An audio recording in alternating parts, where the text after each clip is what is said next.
Welcome to Meet the Voter at meetthevoter.com, episode 17. We are live at 5:30 Pacific on this February 14th. That's Sunday, February 14th.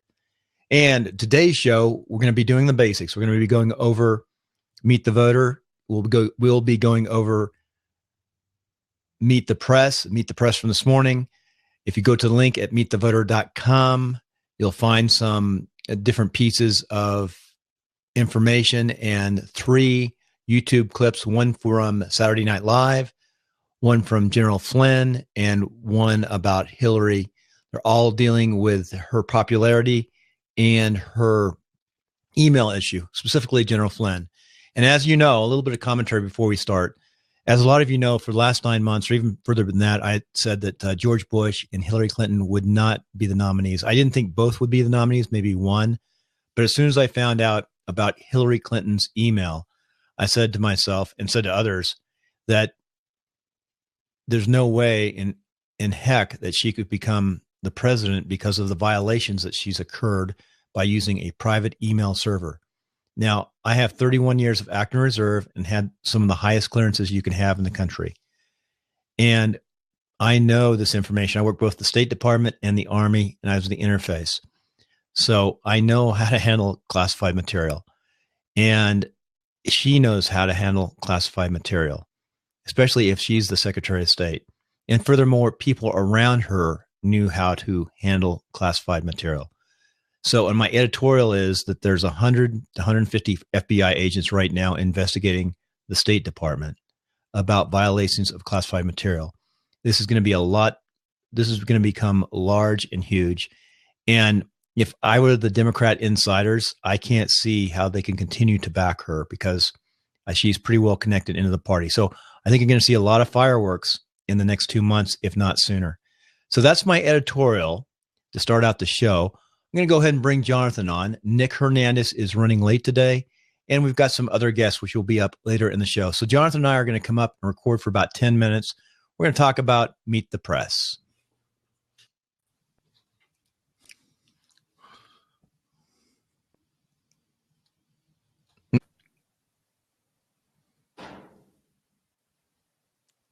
Okay, we are back with our panel, and we're in the second part of the show. And we've got Dr. Nicholas Hernandez, our resident artist and progressive Democrat from Laguna Beach, California. Hey, Nick, it's foggy down there, right? Or is it cleared? It just cleared about less than an hour ago. Okay. But it was foggy. We've got Heather Ann Havenwood, a conservative Republican, publisher and founder of Sexy Boss, is coming to us from Austin, Texas. So what's it like in Austin? What's the weather like? It's gorgeous. It was 75 today. It's beautiful. Wow, that warm. It's nice. And we have Jonathan Denwood. And Jonathan, of course, is known in these shows. He's been around forever, and he is our Christian Socialist Democrat. I did that by memory, Jonathan. Christian Democratic Socialist. Well, it's close. It's close.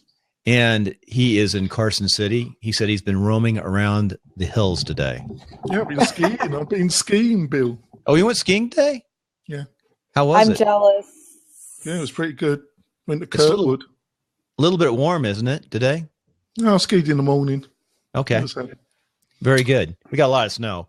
So that said, this is just a crazy week. We had the primary last week. We sort of took a break last week because the Super Bowl was on Sunday, and we're all back. And so much has happened this week. Yeah, we had Scalia pass away yesterday, I guess. And we've got Hillary Clinton even in more trouble. They released yesterday another 1,000 emails, and people are starting to realize it now, and they're coming out. And people are figuring out, yeah, the FBI has got 100 to 150 people on this case because, you know, they're actually investigating the whole State Department. So under her leadership. So anyway, those two big things are my big stuff. So let's go around. Let's talk out with Heather. What do you think was important this week, and what do you think is happening and coming up? You know, wow, there's so much that happened. You know, the whole thing, I watched a little bit of the debate, the Democratic of Clinton and Bernie. What I find funny about that, it's for the first time they're taking the gloves off. You know, Republican Party has already been debating pretty heavy, and they've been on every single network. How many? I don't even know how many debates they've had. I've lost count, at least 5 or 6 at least.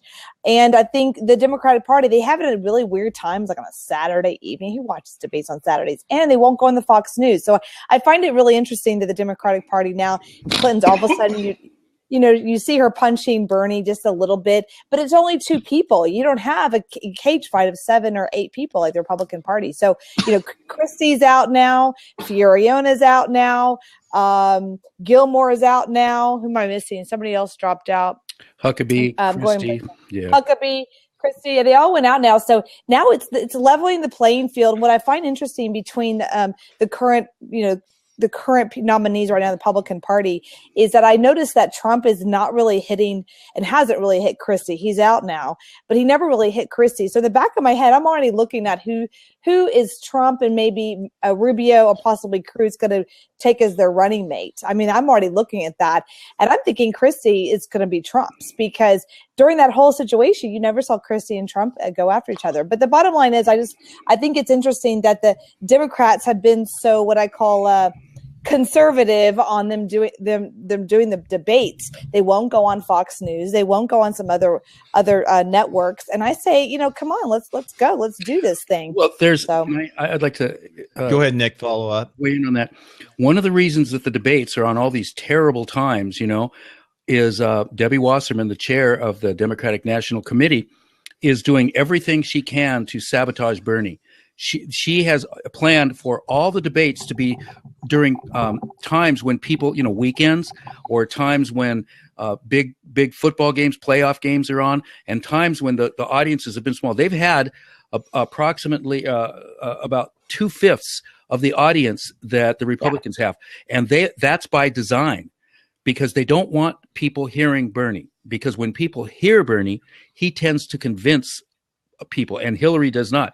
Hillary is like trying to hold. It's like she's got her thumbs in the dam, and her dam is developing all these cracks left and right. Let me just pipe in there just a second, Nick. To Bernie's defense, I think you're right about something. He was on Chris Matthews' Fox News this morning. And Chris Matthews even said, we've asked Hillary every single week for the last, 6 or 7, 8 weeks plus. And at least, he asked point blank, Bernie, would you be willing to do a debate on Fox News? He had some reservations, but he said yes, as long as, these certain things come to pass. But at least he's willing. You know what I mean? At least Bernie is willing to say, yeah, I'm willing to get on Fox News here on a Sunday morning with Chris Matthews. So to his defense, I think Bernie's way more willing. So it's interesting for you to say that. I didn't know that. About the Democratic Party, but I'm not surprised. Oh yeah, they're so afraid of Bernie because he would shake up so many things in the mainstream Democrat Party that a lot of the people don't want shaken up. I loved it in the debate when, Hillary said, just because they've given me that money doesn't mean I'm beholding to them. And then Bernie said, oh, yeah, they just gave the money away just because they like giving money away. Right. And then he said, people are not dumb. Stop insulting the American public. And that was a big winning statement for him. And she has taken the gloves off because she has nothing else. She's panicked. She is panicked. Did you see Saturday Night Live? And I did not. I did not see Bernie. Do you remember when they did the skit about Hillary and Bernie, and Hillary was, doing everything she could, singing real sexy across a baby grand piano, and Bill playing and doing everything that she could to entice. And Bernie is there talking about the issues and sticking to exactly what he does, So, but still, Hillary has a powerful, has a big following, and. If you go to she has a lot of. I don't say she's a following. I think she has a lot of people that have invested in her, money wise, time wise, over the many years. It's like having an investment that you don't want to let go of. You know what I mean? Yep. Like I can't. I've spent hours on this thing. Even though they don't believe in it anymore, and even though it's maybe sliding downhill, they just have so much invested over decades with this potential person that I don't think they're willing to let go that easy. So that's what I think. I agree. There's a new hit piece out on Hillary. Have you seen that video?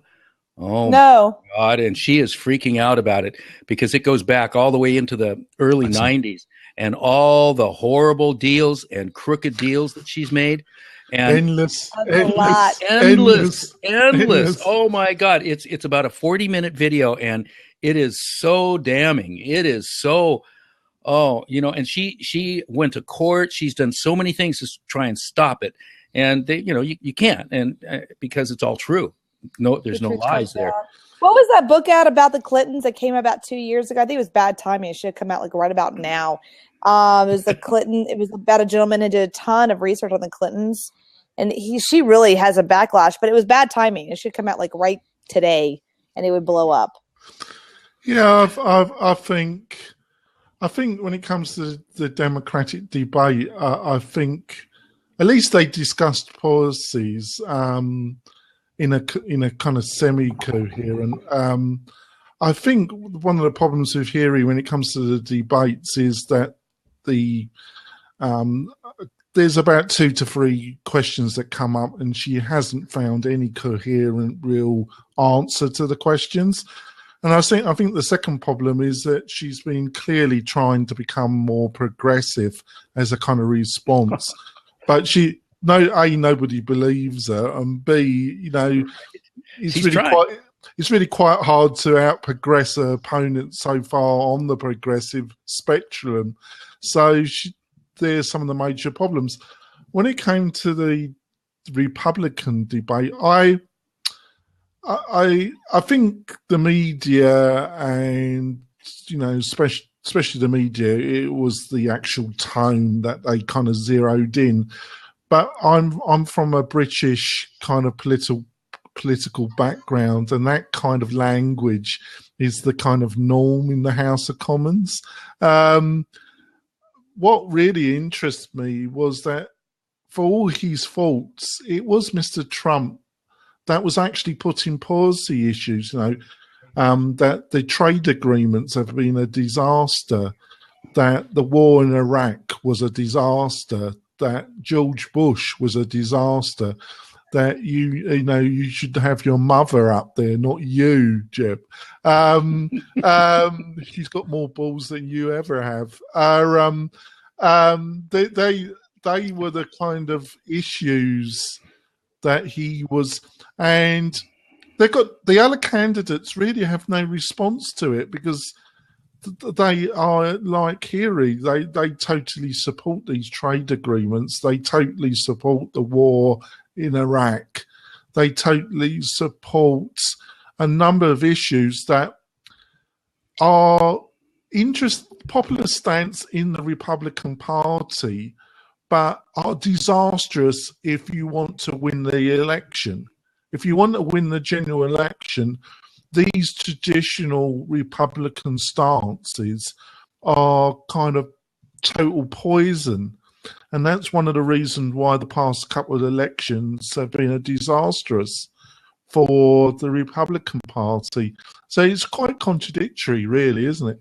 Hey, let me talk. I'm going to talk, and this is going to be the end of the first section. Then we'll bring on our guest. I totally disagree with what you said. Reagan was very conservative, had conservative free market principles. And he wasn't 100%, but he had, he was the most conservative president we've had.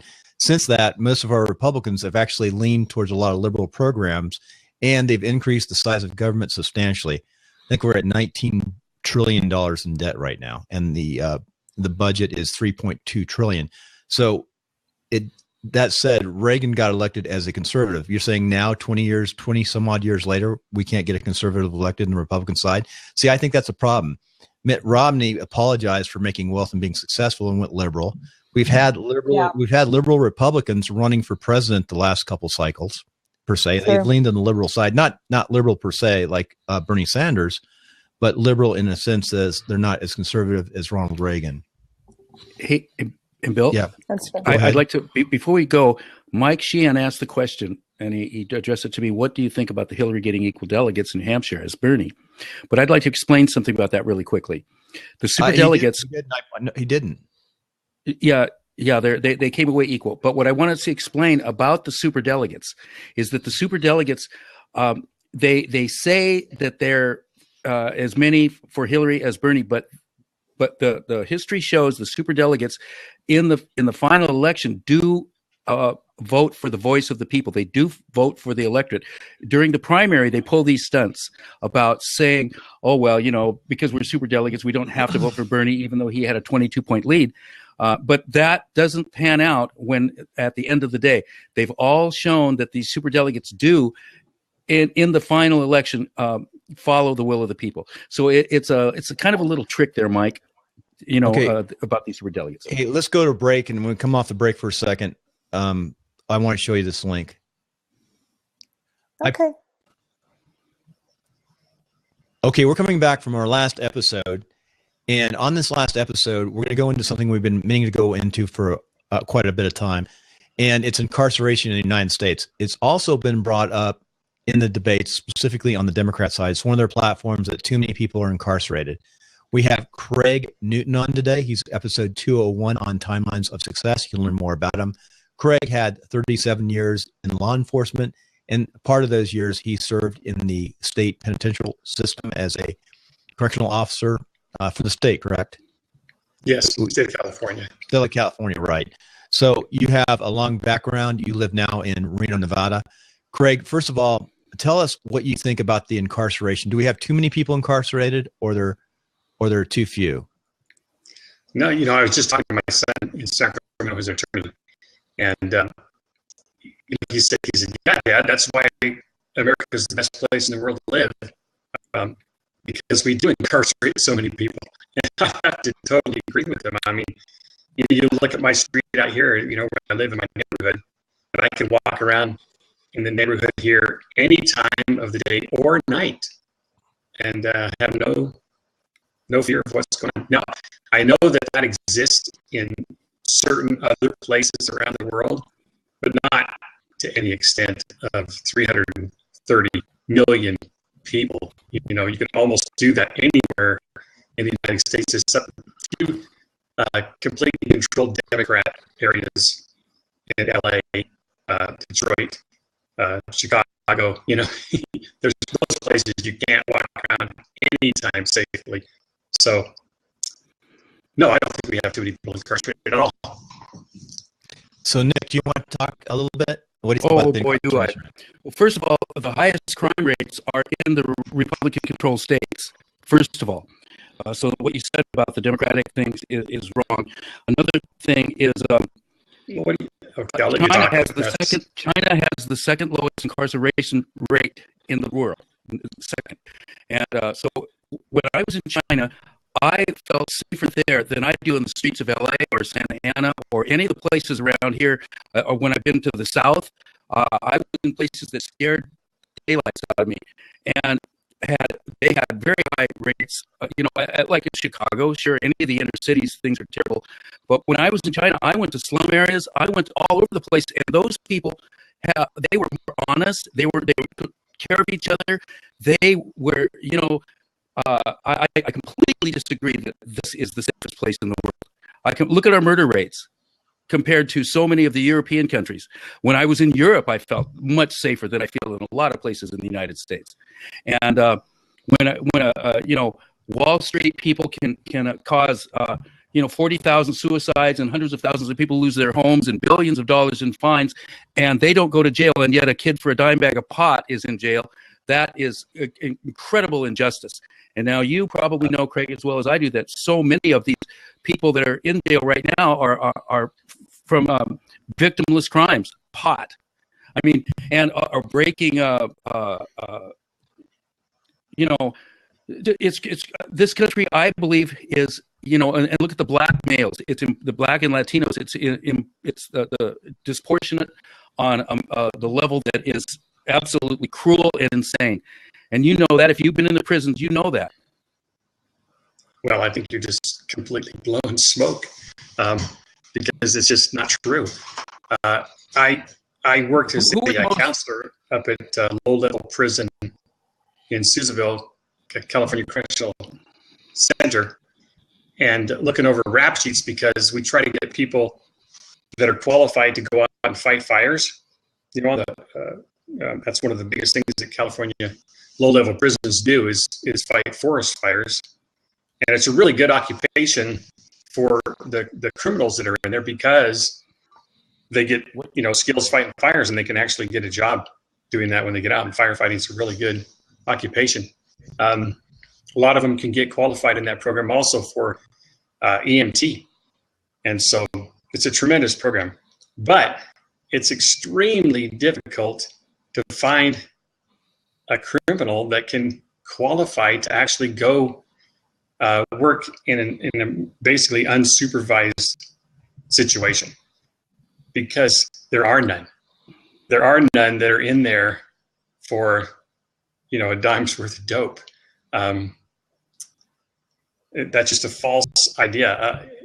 People talk about that, and it's only because if you look at the cases by conviction, the conviction of criminals in those low-level prisons, the conviction might be for a dime's worth of pot, but the criminal himself pleads to that because he doesn't want to be put away for the crime that the cops actually arrested him for.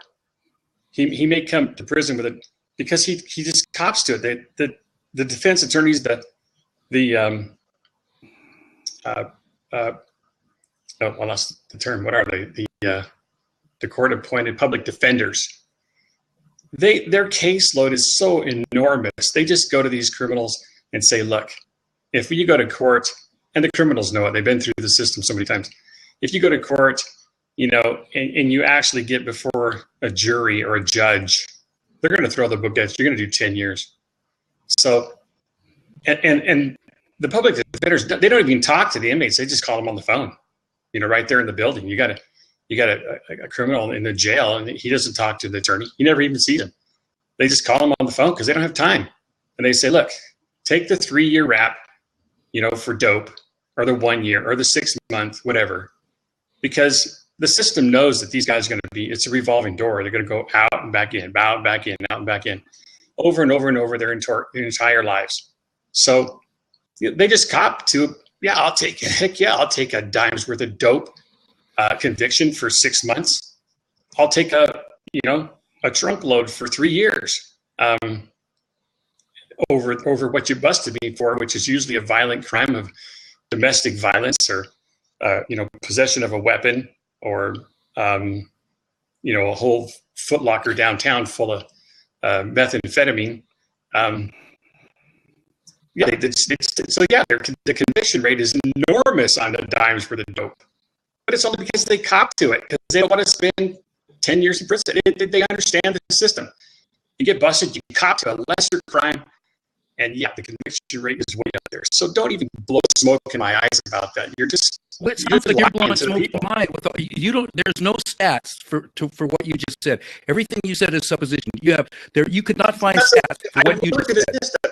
I've read those rap sheets. A guy that's in there for dimes for the dope, his rap sheet is about 9 pages long. It just comes out of the teletype. Could I say something, actually, Craig? I really feel, it's quite clear what your position is. I'm just going to put these points coherently to you. First of all, I want to make it quite clear, I would make all drug taking legal. I see it as a personal, a society that allows smoking or alcohol. If an adult wants to take some other drug, it's as an adult, they should be allowed to do it. But the same laws that apply to alcohol, if you drive or do some action under the influence of alcohol, which is a drug, or some other drug, you've got to face the consequences. But I would make all drugs legal in this country. I see it. I would too. I would absolutely do the same. That's why I went libertarian. I thought that was a good idea. Legalize all drugs, but then you got to make the consequences fit the crime. Yeah. Also, your point. And liberals just won't do that. I thought it'd be our fault. And also your point about the actual size of their rap sheets. I really don't think that is if many of these crimes, the volume of the crimes, I'm concerned about the level of violence of those inmates. Obviously, anybody with any common sense, if you're dealing with an individual that has a track record of extreme violence, society has to protect itself. But my knowledge of the system, especially in California, and let's face it, California, has been under special circumstances for a number of years by judges because it's broken federal law about the conditions of how it keeps its inmates and the volumes. Hey, Jonathan, let's hold that question until we come back to YouTube after the podcast is ended. I'm going to finish up the podcast. Our sound's not amazing today, but it'll be okay. Since Craig's the guest, I do want to ask him one question. We always ask, and everyone knows how we stand, who do you think is going to win the primary in both parties, Democrat and Republican? Oh, I think Bernie Sanders is definitely going to win the Democrat primary, and I think Donald Trump's going to win the Republican one. And tell us why, since you're the guest. Well, I think people are absolutely fed up with government. I mean, you get Obama in there. He says, "I'm going to, stop the war, and America's going to have a much better position around the world," and it just hasn't happened. It's just deplorable, the situation. So Democrats are, fed up with politicians. Yeah. And folks, the same thing about the Republicans. This is the end of the podcast, but stay on for the next hour. We're going to have Heather come back in my position, and then we'll rotate around. And stay on, Craig, and continue on this discussion about incarceration. I'm going to work the backside. But I want to thank everybody for coming out tonight for the podcast. Stay on for the YouTube, and we'll continue on talking about the incarceration issue and other political issues of the time. And we'll hopefully get to Scalia and some of those issues too. Thanks. Okay, I just needed that quiet pause in there. So I'm going to knock out Jonathan. Just Heather, why don't you come back in and then rotate in for the next hour? We'll try to stay up till about 8 o'clock tonight Pacific, and we can rotate people in and out. I'll be in the backside. Stay on, Craig. Let's talk about. Let's go into more detail. And you talked when we did your show. A couple things. I did the research in California. It's not as high as some other states. And Nick, by the way, I was pulling up like the most dangerous cities. And I'll be dropping some of that information for people to look at the bottom. Okay. And the cities, the dangerous cities look to be a lot of Democrat cities, by the way, the cities themselves. I was surprised in the top 10 is Oakland, California. I've never heard of Flint, of course. I know Oakland's dangerous for sure. Yeah. For what the cities that I've got here, I'll look at some other places, are East St. Louis, Camden, Detroit, Alexandria, Louisiana. There's Wilmington, Memphis, Flint. I can't even say it's someplace in Michigan. Oakland, St. Louis. So those are some, and Birmingham is on there too at 12. Well, anyway, let me get off. Let me let Heather get back in. Craig, continue on to talk a little bit about some of the stories that you told me, and how you felt that it was a revolving door that people would come back and you get the same people. And I guess there's about 230,000 people incarcerated in California. Right, Craig? Yeah. Somewhere in there. Yeah. And it's interesting. Jonathan mentioned the incarceration rate in the federal courts, have told California to reduce their incarceration rate. And it's just ridiculous. I mean, you got two criminals in a cell. It was a crowding. I'm going to get off and let Heather come back in. They say that two criminals in a cell is cruel and unusual punishment. That is so ridiculous. I mean, it's just, the correctional officers union and all these unions around the country have got it to where the courts have agreed that 2 people per cell is cruel and unusual. It's just ridiculous. I mean, when did that happen? Because every I know lots of people in jail, and they're almost all 2 to a cell. I don't understand when or how that happened. It's not overcrowded. And they say they build the prison for 1 person per cell. They say that's the design capacity of the prison. Yeah. So then when we put 2 people in a cell, they say that it's overcrowded. It's not overcrowded. Oh my gosh. Yeah, but you're choosing one element of a large problem.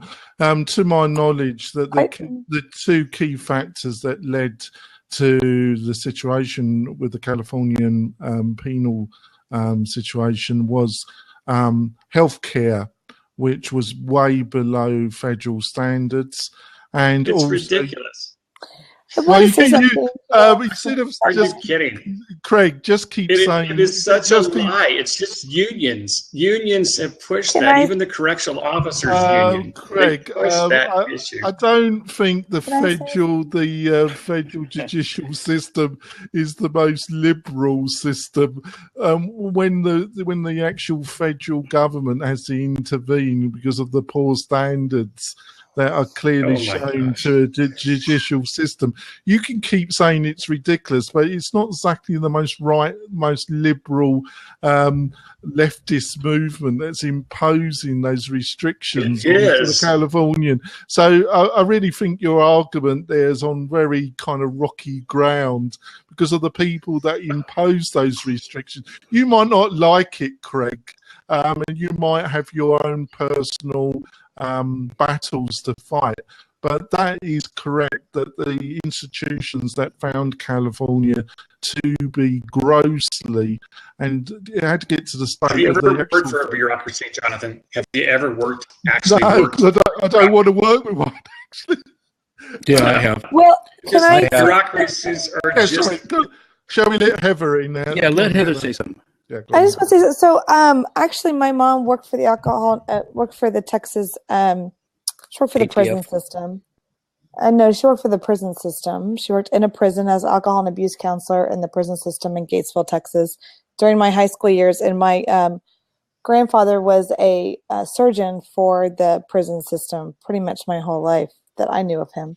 So our family worked in the prison system. I have not personally, but my family has. And, I can't speak to the bureaucratic system because I haven't worked for inside of it, but I can speak to that. What I understand, the impact of it was on not only my family, but also on the community. Because I lived in Gatesville, Texas, which was pretty much just a prison city. I mean, that's the only thing that was there. And it was such a burden to the community also, but it was also jobs. There was a catch-22 with it. It's like it's the only jobs, but it's also this kind of burdensome. And I mean, unfortunately, it's part of our community. We have to have prisons. We have to have that.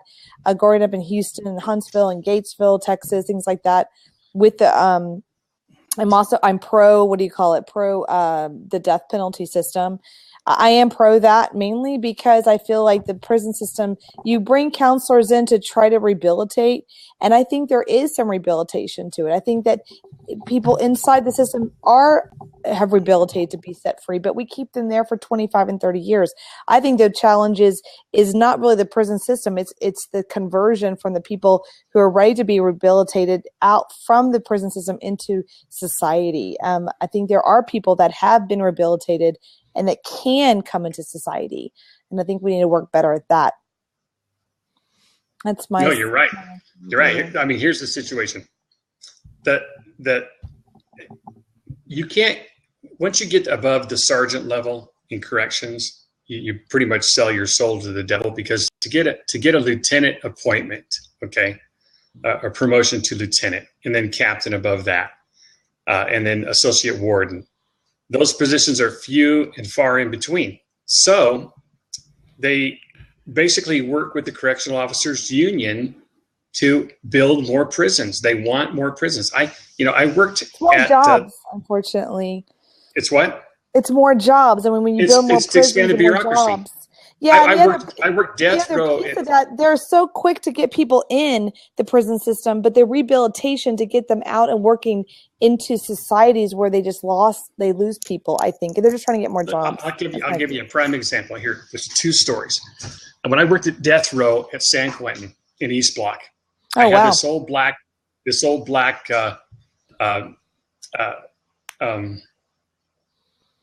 lost my, what's the name of him? The Black Panther. Okay. Yeah.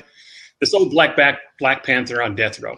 And I was telling the guys on death row, just joking around, because on death row, they're celled most of the time and they don't get to talk to anybody except, then they can talk back and forth people in the next cell, but they can't see them. So I'm basically the only person they can see and talk to.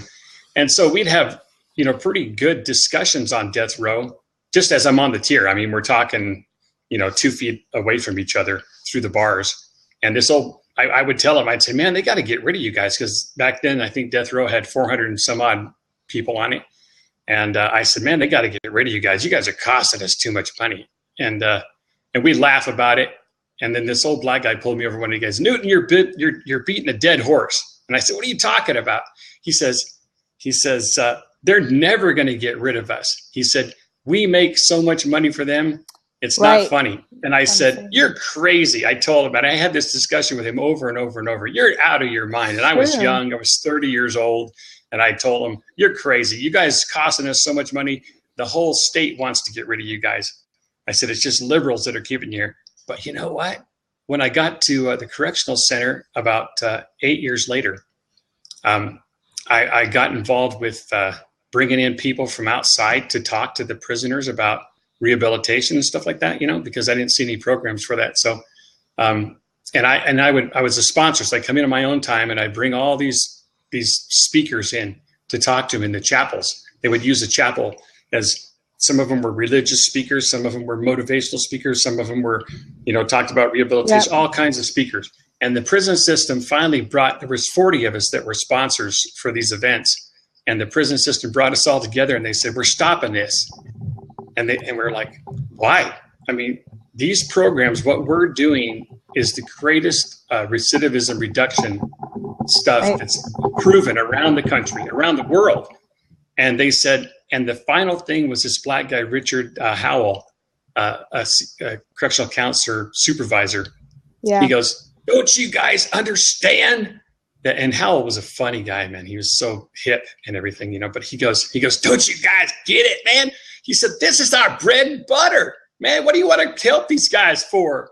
And we're like, are you kidding? Yeah, I've got a chart here from Wikipedia, and I don't know if you guys can see it, if it'll come in, but we're blue. Yeah, that's good. And the United States, and we're in great company. Russia is number 2. Okay. And then you've got South Africa, and then Australia, and then Canada, and the Euro average, and then Japan. China isn't anywhere close. And I wouldn't, talk about an oppressed people. That the highest incarceration rate in the world is oppression, so that a handful of mostly white people can walk around saying how safe they are. And it's 42% are Black and Latinos, and it's a few other races, 42% and 30%. And then there's only 0.16% of the dominant population.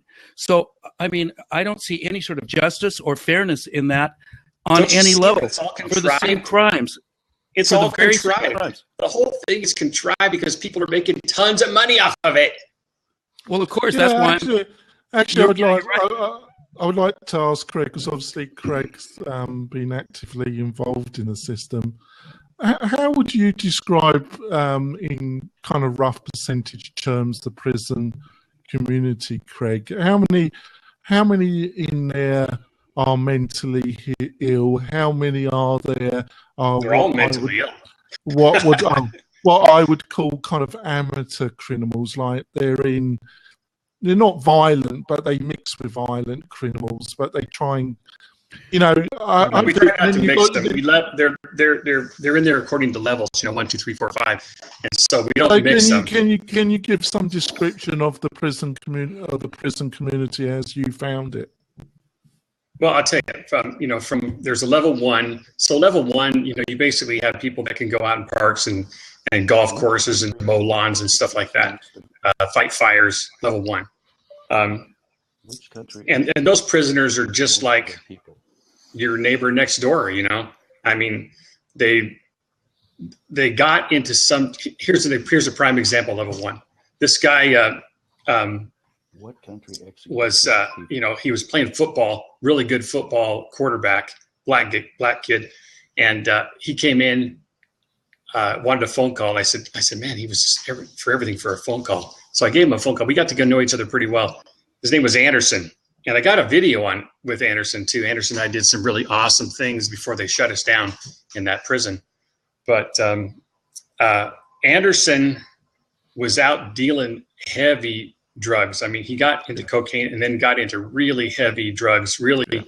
And he said he was on the run from so many people that he owed money to.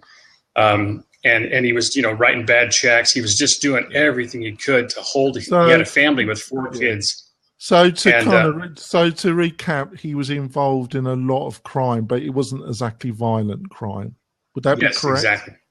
How many? Yes. How many percent? How many of the prison population would you say, in percentage terms, were involved in the drug industry and quite a lot of crime, but it wasn't violent in percentage terms? Oh, I'd say all of them are involved in the drug industry. Yeah, but I mean, not all violent, right? Not extreme violence. I mean, and they how much in percentage? Because Anderson would have been involved in violence if we hadn't have picked him up. Because he had so many people coming after him, he would have had to start killing people. Yeah, sure. I mean, in percentage terms, how many of that type are in the in the prison system?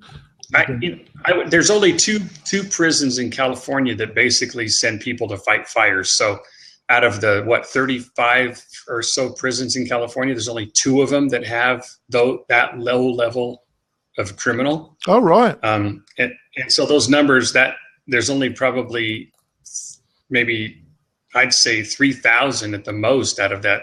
That's surprising. What'd you say it was? So 200 and some odd thousand. So what's the next level up? What is the next kind of group of people that are generally? So the next level up is level 2, and here's a for instance on a level 2. Okay, we had a guy in there that was in the military.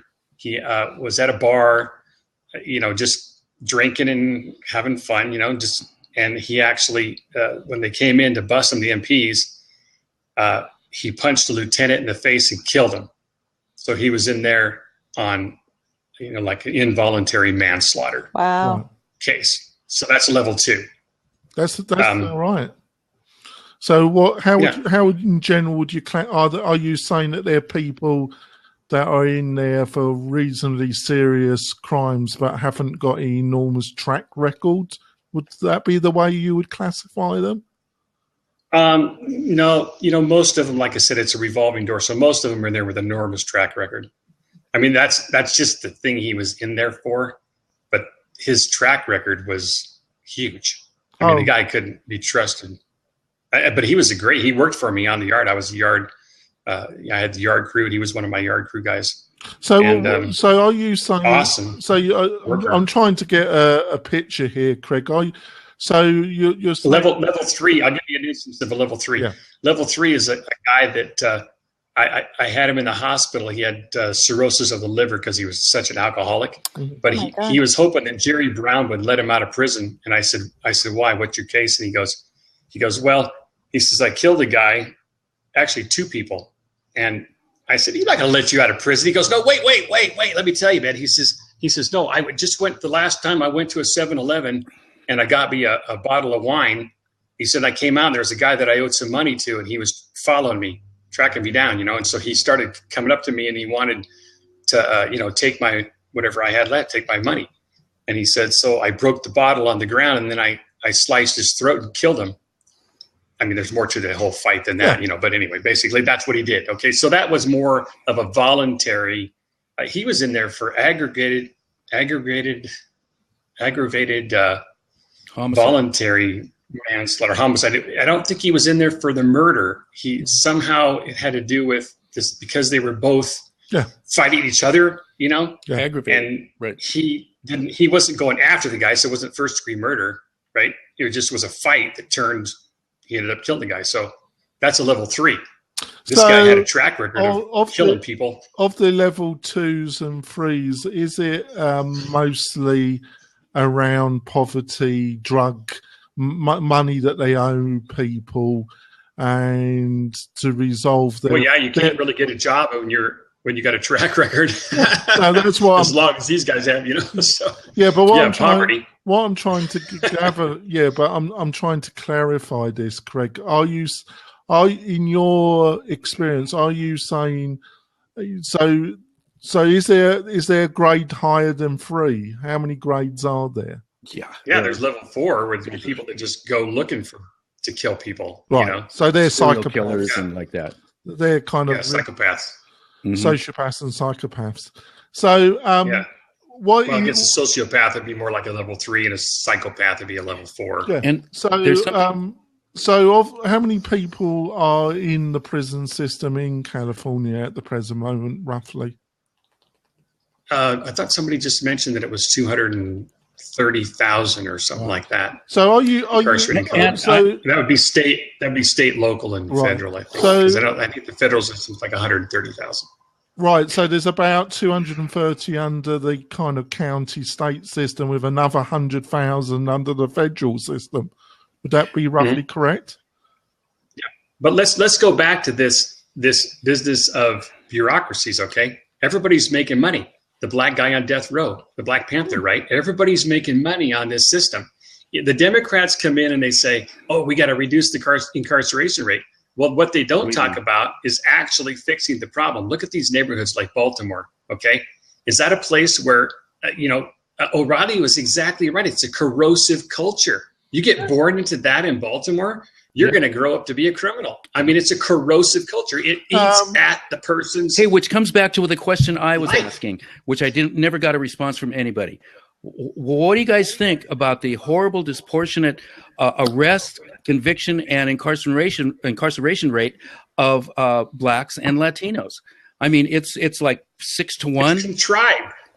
What do you mean? It's totally contrived. Who contrives I agree with Craig. It's contrived because well, they do. I mean, it's what they. Yeah, look at the mayor of Baltimore. The mayor of Baltimore is a criminal herself. Exactly. I mean, thank you, Craig, for saying that. Contrived to get themselves arrested. Is that what you're trying to say? Culture. It's also a culture they fall into. They're making money off of it. How much money they make from us? There's actually who is they? The African Americans and Mexicans are making money off of prisons. Yes. You're out of your mind. You're out of your mind. Craig, high five. High five. You look at the most corrupt city in California. That's totally wrong. Yes, they are. Totally wrong. Leaders of that community, and they're all criminals. Latinos are making money off of prison, right? Is that what you're trying to say? The blacks and the Latinos, who are by far the most arrested, convicted, don't feel sorry and for them. incarcerated. That's not true. Don't feel sorry for them. They are making money. Crime pays very well. They're making money. I feel sorry for the people growing up in those communities because they don't know bureaucracy is so corrupt, that they just eat away at the culture. I mean, the kids that grow up there. Yeah, they don't know. Just for traffic stops, Latinos and blacks are stopped 6 times more than whites. For just traffic stops. Are they contriving there? Though. I mean, it's not the cops' fault. It's not the cops' fault. It's their fault. They're raised. They've been raised in a corrosive culture, and they're criminals, and that's why the cops and the police are not prejudiced. No, they're not prejudiced. Boy, you guys are blind. Absolutely blind. You are really blind. No. Yeah. No, you're blind. No, go get a job as a cop, dude. Man. Yeah, go get a job. I know a the black cops are the nicest people. I love cops. Here in Austin, he pulls over people that do wrong things, and it's not his fault that it's 6 to 1 African American and Mexican. He just is doing his job. You know what I mean? It's not. And those cops probably are like me. They probably do programs on their own time where they're out trying to help people to get off of drugs and get out of the corrosive culture. Listen, I'm not anti-police. Believe me, I'm from Laguna Beach, and I advocate for the police here. We have great cops here, but it's different in places like Santa Ana, Anaheim, LA. It's not different. It is. It is. I've seen it where the cops in Laguna we're a very wealthy town, and so they treat everybody with kid gloves. Okay, everybody. And I saw a guy they call Mayhem, who's an MMA fighter, spitting and kicking at him. I couldn't believe they didn't pull out mace or a gun or do something. And they just ganged up on the guy. He was kicking people, hurting people. And our police they finally cuffed him and took him away. Okay. And anywhere else in towns 2 miles, 3 miles, 5 miles away, that guy would have been tased, maced, or shot. You're generalizing. That's not the case everywhere. Not everywhere. I don't think I've seen. I mean, you don't know that. I grew up I spent quite a bit of time in East LA and in one of the worst parts of town. That's not Texas. That's not us. You can't generalize across the United States just because. I like, and it's just like the prison system, level 1, 2, 3, 4. You know, we don't even carry mace or batons on level 1. I like and the lieutenants are nice guys, right? I like to intervene. Yeah, and, you know better. I like to intervene slightly. Obviously, I lived in London, obviously, which is a major city in Europe with a population of 11 million. And my experience, I was born in North London, that has affluent areas, lower middle class and very working class. And some of those areas are quite dangerous. And my experience is this. There's a minority, white, working class and ethnic in the more run-down areas of North London that are from early age in kind of semi-gang culture. Their influences are the gang members, basically, and to get respect in a gang situation, the main way you get respect in a gang system is progressively more violence. The way of progression in the hierarchy of gangs is to become a more violent gang member, to become a gangbanger, basically. It's normally around petty crime and around getting money, making money out of drugs. They're not normally the most brightest individual. The professional criminal class utilize this lower class of kind of semi-criminal as a recruiting ground. They tend to select the most violent and those that got more kind of intelligence as junior lieutenants in the professional crime families of North London. And they make their money out of they make the real money. They make the money out of selling drugs, bank robbery, shakedowns, illegal gambling and prostitution in North London. And these gang families normally pay off the police. They normally give the junior members. They basically sell them to the police as easy arrests, and they keep them as a barrier to themselves. And they normally also totally tooled up with weaponry, which they got from Eastern Europe. Most of the lower criminals use knives and don't have access to guns, but the professional criminal London families, they have considerable weaponry, which they got from these, and they mostly make their money from the drug and from prostitution, but they like to keep their hand in with actual bank robbery and violent crime because they get a buzz out of it. So in London, there's a large proportion of kind of low-level gangbangers with a higher echelon of what I call professional criminals. And that's how the system works in London. And I would imagine that's how it works in most cities in America as well. Okay, correction, Jonathan. It's criminals, not criminals. Okay. Criminals, sorry. Okay, yeah. But that's how it works in London, you know. Hey, I just wanted to respond to Bill's request. How many people are on death row? I'm just going to respond to that. 2,979 people are on death row as of 2013. Is that state and fed? Let's see. Where's Craig? There's 800 in California alone. I'm looking again. Hold on a second. I think this is a good question if it's state or federal. I think it's total. No, I'm sorry. It's like what do you say the number was? 2,979 people, so just under 3,000. That could be just, that's over the 13 states. So okay, 13? So that's states, yeah. 13 states, yeah. Because I thought that was a really low number. Because I've heard that the Now, I'm not sure about the number, but I heard it was well over 5,000 just in the Fed system. So, but I'm not sure about that. So you can't. Yeah. Anyway, I just wanted to respond to Bill's request on asking that. Yeah. So, in the California, Craig, how much is the prison population members of different gangs? Well, when they come into prison, it doesn't matter what. I guess in the level 1, we try to keep the gang situation. I don't know, but because I just don't feel comfortable with the United States being the highest incarceration country in the world. It doesn't seem just. It doesn't seem fair. And I know too many people that have served time that they didn't deserve. And what happens in the prison system is then they become the real gangsters. That's what happens. Yeah, they have to be to survive. I agree. Yeah, with but that. we could have, instead of spending the money on so many of the frivolous things we do spend, the Taj Mahals that all the I know, but you say that we could educate these people. Well, we do. That's what Craig was trying to say. Is that no, they don't. That's why we have the recidivism rate. Counselor inside of prison. She went to prison every single day for work. Yes, she did. She did rehabilitate. But the problem is they are rehabilitated. They are ready to go back into society.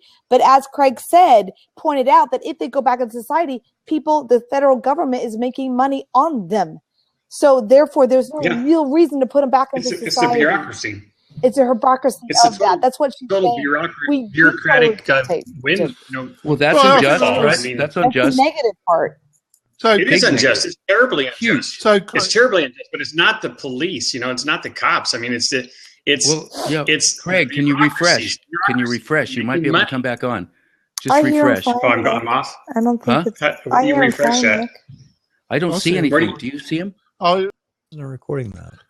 No, because it was boring, Bill. But I hope folks, you enjoyed your little English history lesson. Did you cut that or somebody else? I don't think I cut it. The recording. No, I didn't touch it. I didn't touch it. Maybe, huh? Anyway, that was a good English lesson. It's good to study that. It's good to study government and history and what happens, and because history repeats itself. That's one thing for sure. Yeah, So to finish off, Craig, what did you think of the debate last night? I didn't watch it. I had my grandkids over, and we were just having a really good time.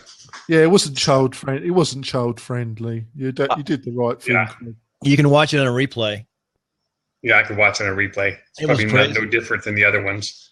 No, it was different. It was more. It was tougher. It was crazy. I've never seen a debate that wild. It is crazy. Was it productive? Or was it just destructive? It was. I think it was destructive more than anything. Oh.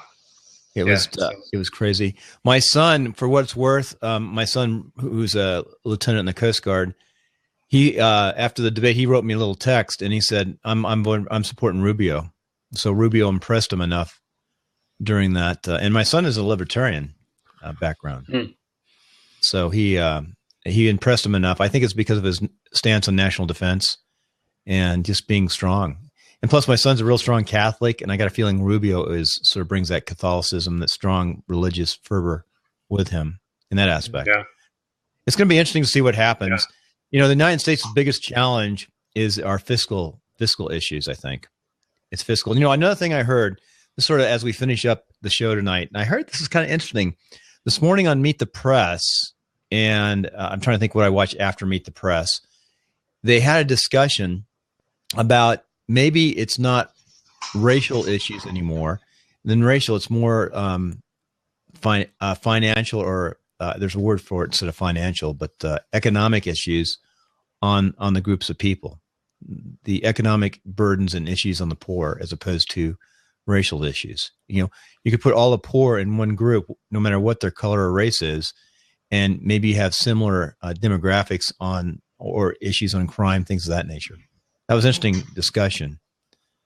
And poverty has grown with these additional programs that government has put in place. They had a discussion a bit today. I'm trying to think which. Well, I totally disagree with you, Bill. I would say the main, and Mr. Trump touched on that. When you move a sizable amount of manufacturing to China and Mexico, what do you think is going to happen? That's but you have to look at the reason why they're moving it. When you take For instance, I listened to Michio Kaku. Do you know who he is? He's one of the most renowned physicists in the world today. He has his own university for the most intelligent kids around the world. I don't know if he's ever had any Americans in that university because they just don't qualify. So that's what's happening with manufacturing. When you can go get skilled labor in China that just bust it out for you. Or India. Or India. Yeah, or India, man, a burgeoning culture in India. Where Americans, you try to employ them. They got unions. It's just stupid. Everybody wants a handout. They want a handout. I mean, basically want a handout. They don't have a good education. They didn't bust it out in school. And so the employer's thinking they're not going to bust it out for me. They're going to want all this stuff and all these benefits and, all this pay. They're not even going to give me an 8-hour day.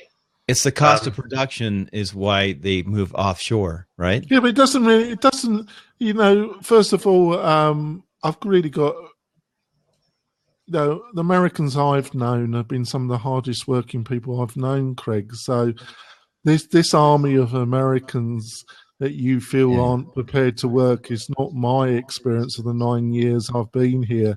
Most Americans I've met have been some of the hardest workers I've ever met. So I don't know the Americans you're mixing with, but they're not the ones. And no, I agree with that. But where would you go? Where would you put a facility where you could actually get a concentrated group of those kind of people? Yeah, but that's the whole point, Craig. It might be great benefit to the factory owner, but the rest of us have to pay for it. And the problem is that initially it has great benefits to the business owner, but in the end it doesn't even benefit the business owner because who's going to have the money to actually buy the products which the factory owner's making? That was the whole point of what Henry Ford worked out. If you pay your production workers that are making the cars, they actually buy the cars. And that's the problem that, and I'm not trying to be funny here, but, I'm a great fan of Paul Craig Roberts, who was the former chief secretary under the Reagan administration. So you cannot tell me that Professor Paul Craig is a socialist like me. And he's written a number of books and articles where he's been totally disparaging of this policy of allowing American production just to move overseas. It's the longest death note wrote in history. Jonathan, when you say allow the production to move overseas, the United States has a big market, but there's a lot of other countries that use the products that have been developed in the United States, like the smartphone or the iPhone. Yeah, they're developed, but when you allow the real manufacturing that really absorbs large quantities of the population, and you move that production overseas, as what Professor Paul Craig has pointed out, in the end, it will have a devastating effect on the. And basically, the other factor.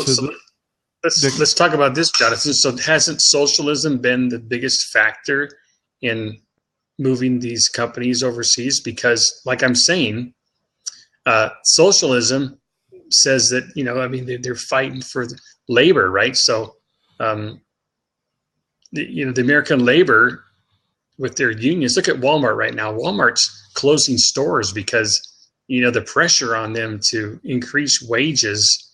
And I look at Walmart like that's a beginning place. When my son was in high school, to go get a job at Walmart, he's looking into that, but he wouldn't stay there. He was going to college, so that it should be a beginning place, not an ending place. That's the problem, Craig. For a lot of Americans, that is the only form of employment, and these why they could learn, they can go to college, they can get a degree, they could do something better with their lives, but they don't want to. Why don't they want to? Well, that's where we got. If they were thrown into the prison system, they would want to immediately because they'd have a knife to their throat. Because they don't want to, because they don't have to. That's what I'm telling you. In the socialist system, they don't have to. Well, I just totally disagree with you, Craig. But you got your opinion. God bless you. But I just don't. I don't. Walk in there and ask some of those people. Why don't you go get a college degree? Well, a lot of people, I don't have to. You know, I'm gonna sit here with try to get a union. You try to get the unions to come in here to make more money. I'm gonna have somebody else do it for me. You know, I don't. Well, basically, I think you got the issues of affordability of university education in this country. Secondly, you keep talking about. I put myself through college with a machinist job. I went into a machine shop and started working there, and I got pretty good at it. You know, because I was a good student through school anyway, so it didn't take me long to, get. And so, a lot of these people that work at Walmart, they goofed off and didn't get a good education. By the way, you're raised in Butte, right? Stuck there. Well, I kind of refute that really, Craig, because you find that a lot of people, they cannot get the manufacturing base that used to employment has been exported abroad. So I think your generalization of the whole kind of work, we are talking about the biggest private employer in the US with over 1 million employees. So to signify the whole working population in the way you just has, I just don't think that's fair, really, Craig. It's not saying that there's not some truth in some of the things you say. It's just I find you make such broad statements. Well, you made the broad statement that U.S. manufacturing is moving overseas. I mean, that's a pretty broad statement there. Don't you think is that happening? Yeah, but do you dispute that most of that a large amount of manufacturing over the past 20 years has moved abroad? It has. It has moved abroad. So what are you going to? So if I'm going to open up a huge manufacturing plant here in America, like Tesla. Okay, Tesla here in Reno, for instance, Tesla in Reno. Now, Tesla in Reno, they're going to have a difficult time hiring people out of this area. They are. Apple too. Apple put in they were going to put in a place here for the cloud, and they just figured, for the cloud. Yeah, they did out there where Tesla is, and in fact, Apple's got 2 facilities out there, right, or 2 or 4 of them. And but those aren't high tech, high education jobs. I think they were going to put one down by the university, but they figured they couldn't get intelligent enough people to actually work there. So those were $65,000 a year jobs and up, and they just couldn't figure. They figured they couldn't get them here. I think that's the biggest problem. You've got to have people that really want to bust it out. And I'd go to India. The people in India will just bust it because they are looking for opportunity. Here, they're not. They're not looking. The Democrats have it so. It's the bureaucracy. Like I'm telling you, it's the whole bureaucracy has these people on the take. And as long as they're on the take, these people get elected. And it's power and money, power and money, power and money. Look at how much money they make in politics. Well, I just feel sorry that you really feel that so many Americans have a lazy, the people. But like I said, Jonathan, it's not their fault. They would be productive if somebody wasn't holding out, a handout for them. They would. I told you, if they got in the prison system, they would be productive overnight because they would have to be. Americans, would be the best workers in the world. I totally agree. If somebody would hold their feet to the fire. I just do not see some overwhelming, generous welfare system in this country because Are you kidding? They say the family benefit is like $160 a day. I struggle to make that in my career. All I see is an increasing amount of beggars, people living on the street, people living. Where's that at? Well, I see it everywhere in Reno and in other areas, Craig. So It must be different. I don't see those people want to be there. I've gone up to those people and offered them, food, money, and everything. They pretty much want to be homeless. I mean, it's just a cool lifestyle for them, I guess. Or they're mental. They have mental problems of some kind. I'd say more mental issues, because in the Modesto, I had to deal with that with the homeless shelters, things of that nature, transient. And some people, it's really strange. Is some people just don't want to be. Huh. They want to live down by the. It's hard to explain. They do, but they don't. They don't want to be brought in out of the cold. See, I think the base. My mom walks a park every morning, and the whole place is. In the morning, in the early morning, it's full of homeless because they wake up around that park, or in the park. It's down by the river, so it's kind of a rural, park river? Place. The Feather River. Oh yeah, in California, you see that a lot. The Tuolumne River, same way along the riverbed. Yeah, along the river, and my mom had her birthday on her 91st birthday. All the homeless people down there at the park, got together and had a little party for her. It was really, really awesome. I mean, just really good people, but they want to be that way. I mean, there's no question about it. They're not. I just do not feel but I just feel that I don't totally disagree what you say, Craig, because I do accept that people have to uplift themselves a little bit and do have to put some work in helping themselves. So I don't but I just also feel that you people need encouragement, support at the right stage, and just allowing people. And I also feel that these trade agreements, and Mr. Trump has pointed this out, have been extremely one way. And the last point I was going to make, I totally agree. Yeah, Mike, is that I think in the economics of the 60s and 70s, this couldn't have happened anyway, because you would have had a tremendous trade imbalance and you would have had a tremendous run on the dollar. And you would have had that run would have meant devaluing the dollar and forcing economic policies that wouldn't have allowed this situation to continue as long as it has. But I think the financialization of American Britain, of using options and other financial instruments, has enabled the indebtedness of the country, which wouldn't have been allowed because the exchange trade imbalances that this would have caused, and the ability to finance those trade imbalances would have forced these policies of change much earlier. And I think the kind of more extreme right-wing financial policies and financialization of this debt to enable it to be passed on and sold to creditors and other factors has enabled the normal balancing mechanisms that would have controlled this situation not to apply. And I wish I was as articulate as you, Jonathan.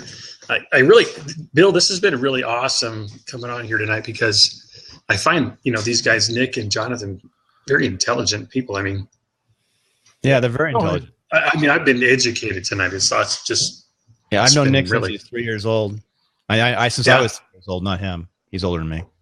But don't get me wrong, Nick. I do understand where you're coming, because I'm not one of these totally wishy-washy socialists that think people can't, everything's got to be done for them and they've got no personal responsibility. I'm far from that, actually. I do understand that if you see people that are totally unwilling to change their ways or to help themselves in any other way, as any normal adult, you become resentful towards them because they're adults and they should help themselves. Yeah. So I'm not totally discrediting everything you're saying.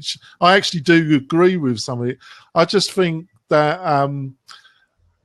it sometimes things,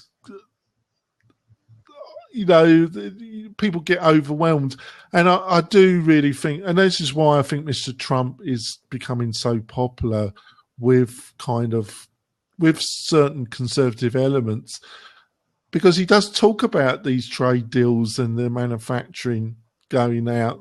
And the only thing is, I don't think anybody could say that Henry Ford was a liberal, because he wasn't. Yeah, no. He had some well, Henry Ford has some pardon? really weird views. Pardon? Henry Ford did have some weird views though later on. Yeah. Well, he was a quasi-fascist, Bill. Yeah, he was in that fascist mood, which always scares the crap out of me. Excuse me, the fascism, that's the government. You know, he was a really savvy business person, and he did realise that if workers don't have income to buy the products, you can go make them cheaper as much as you like. But if there's nobody that can afford to buy them, you've got a bit of a problem. Yeah. Right? That's smart business. So he realised that, you know, he was not the type of person to pay his workers just a bit more for the love of it. He paid them a bit more because he knew unfortunately, that our economics have changed, you know, under Keynesian, because now these people like Steve Jobs and Bill Gates realize that that they can pay government or politicians to produce policies that actually, you know, where the government's paying crony people. Capitalism we're talking about. Yeah, crony capitalism. And so That's you got crony capitalism. people, like I said, on welfare making $160 a day, you know, for a family of 4 or 2 or 1, and they can afford their iPhone, you know, or their computer. And if they can't afford it, the government's going to give it to them. So that's crony capitalism at work. I've never thought of it quite like that. I mean, I see where you're coming from. I was thinking more of just specialty laws and rules and things like that. I've never thought about that's an interesting thought. The people that can afford them, yeah, we're buying them. But the people that can't afford them, they've you know, created laws and stuff that allow them to get them anyway. Yeah, well, I like I say, I wouldn't totally discredit what you just said. I just feel that they're not, you know, all I can say to you that in Britain, and it is changing in Britain, is that they're, it's just that I think it's a more complicated situation that you might, in your own mind, you feel it is. But on the other hand, I wouldn't discredit everything that somebody on the right would say about personal responsibility and helping yourself. But I do feel that training's got, you know, the cost of education, the opportunities that are offered, and bringing back and also helping small business to invest. There's a lot of hot talk in Nevada about helping small business. But if you need to raise capital or investment, there's no statewide resources offered. And it's brought a lot of resentment, the tax breaks that were offered to Tesla and some of the other out of state. And they are and then the taxes on small business. Oh my goodness. Yes, but there's no funds or any real capital opportunities that small business, medium business who have built up native businesses that can go to for investment. There are no institutions like that in this state. So it's really rattled a lot of people because, you know, yes, Tesla wasn't given direct funds, but when you look at the tax breaks they were given and other instruments, that they are sizable, aren't they? Oh yeah. So it's what's Elon Musk? I think what was the figure? It's over 400 million that he's made, and I don't think he's produced one car yet, has he? I mean, well no, so, yeah. I think they've manufactured about 40,000 cars on the high end. Well, I must go, folks. Lovely talking to you. See you later, Bill. It was fun. It was really fun. Bye. You've gone silent, Bill. Right, I'm off, Bill. Bye. Hey, I'll just talk off. Is that me? Yeah. Yeah, that's you talking, Bill. I don't hear you, but there. thanks for inviting me on. Can you hear it now? I'm shutting everything. Yeah, I can hear you now. You shut everything Yes. down. I've got an echo. Can you hear it? No, I don't hear an echo. Echo's gone away. I just shut everything down. I must have had something open. Usually the echoes are caused by somebody opening it. I want to tell Jonathan, you guys are talking about, for example, Tesla and the government, public, private, creating these systems. Or Jonathan was talking about, why doesn't the state have a pool of money to give the small investor? I don't really want them to do that. I want them to just keep the minimal small and let the create an environment so local banks and investors can fund the private sector and not the government. Absolutely. I mean, that's what you want. You don't want, because when you get government doing those things, then you get favoritism, or you get special interests, you get lobbyists, you get that whole quagmire of what you end up with. By the way, there's only 3 of us left right now. Wasted money. So, and we're recording. No one heard what I just said, but that's the bottom line. We had somebody on from Northern Nevada, the Eagle. I sort of recognized. I didn't recognize the person, but I recognized the Eagle and the person earlier. You can find it. There was. Yeah. So this is not a bad little form. It's Sunday night. It's a little late. It's past 8 o'clock. It's 5:30 to 6. I did record. We had some bad sound initially. We should record something at the end here. Let's record at the end. It'll close up the show. You there? Okay. Since your sound is better now. Talk. Yeah, it's good. Everything looks good to me. Do you have a window open at all? Or is it me? No. A what? There's a little delay. It's not bad. A window. Sometimes if there's another browser window open, you get a little bit. Oh, we had some questions down here. Oh, we do? We shouldn't answer them. I missed it. Look. Where do you see those? Like, how many people are on today are on death row or something? Yeah. Corporate. Are the questions on the right? Oh, the left-hand side systems, managing the prisons, the corporate, Correctional Corporation of America. I think they were working on that. Oh yeah. Don't we have the private prisons? Those are private prisons, and I think Arizona. I think private prisons have a really good opportunity to. But then again, you're going to get crony capitalism going on in there too. Most people would not agree with me, but what I would do is I would keep my prisons and police and all that as government jobs, but then not have collective bargaining. You have your elected officials still make those decisions. I think that's the best. Mm-hmm. The collective bargaining is what has, as you know, skyrocketed the cost, and it used to be the other way around. I mean, collective bargaining has helped, but it's still that's also like a special interest as it evolves, especially in California. Yeah, not so much here. I don't know. The firefighters here in Reno get paid so much money. Oh, it's crazy. I've never seen battalion chiefs making $260. There's 8 of them. Yeah, it's a lot of money for battalion chief. It's stupid, and it's paid by the taxpayer or by your property tax and everything else. Yeah, and I don't even see hardly any reason for these high level positions. I didn't see it in the prison system. They're just paper pushers. That's all they do. They get, this is the same size as Modesto, and they've got 8 battalion chiefs here. We didn't have 8 battalion chiefs in Modesto. Yeah, they're not needed. I totally disagree with that. Yeah, they're not needed. I think we had the chief, the fire chief, and then we had a deputy, and then we had, each station with a captain, a captain on each truck. Mm-hmm. And they rotated a captain, and that was it. And I think we had 11 stations. A city this size, same size as Reno. Yeah, and, that's crazy. Jeez. Yeah. So anyway, thanks for coming on. It's just pass it around. This isn't too bad of a forum. I don't know I think politicians could use this forum if they get up and talk to people. I do too, but I think they're afraid to. I think a lot of them, most of them, would be afraid to get on this show. You'd have to watch what you say because it can be recorded and used against you. I mean, that's one thing is all these politicians are getting. That's one thing that's changing is whether they like it or not, they're getting recorded wherever they go. They are, yeah. It's good. Any place, really everywhere, except in Northern Nevada where we don't stream and record anything except for the Republican Men's Club.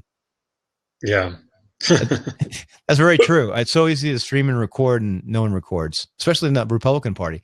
They haven't. Can you put a recording on here? Like, can you, like where there's an open seat right there? Can you put a video on there? Yeah. Watch. I mean, what do you mean a video? Oh, you mean if you went down and recorded some of the legislative committee meetings.